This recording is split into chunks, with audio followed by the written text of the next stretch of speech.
My name is Rachel Doyle. I'm 34, and for most of my life, I believed I could never make my father proud.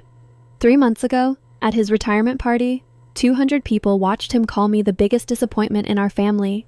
But within minutes, the same room would discover a truth he never knew. My father, Walter Doyle, had worked for the same company for 31 years and believed success meant a big career, money, and status.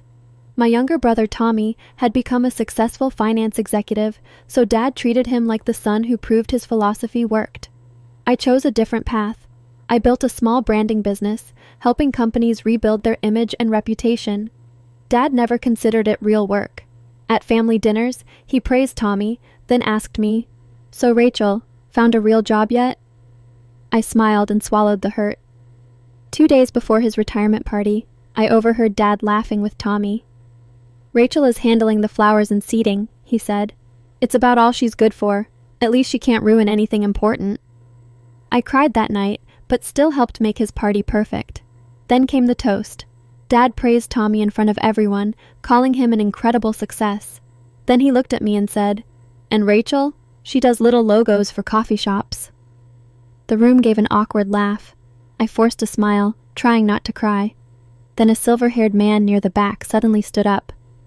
"Walter," he said, "before you continue, there's something you need to know about your daughter." His name was Gary Whitfield, a senior manager connected to the pension fund my father depended on for retirement.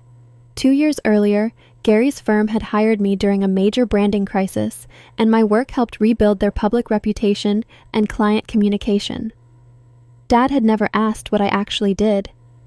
Gary looked at the room and said, "Rachel's work helped rebuild the trust that thousands of retirees depend on, including your retirement." The laughter vanished. My father stared at me, completely speechless. Later, he found me near the coat check and quietly asked, "Why didn't you ever tell me?" I looked at him and said, "Because you never asked. You decided who I was before you ever bothered to know me." For once, my father had no answer. And that night, I finally understood something. You don't need to prove your worth to someone who refuses to see it. Sometimes, the truth just needs one moment to speak for itself.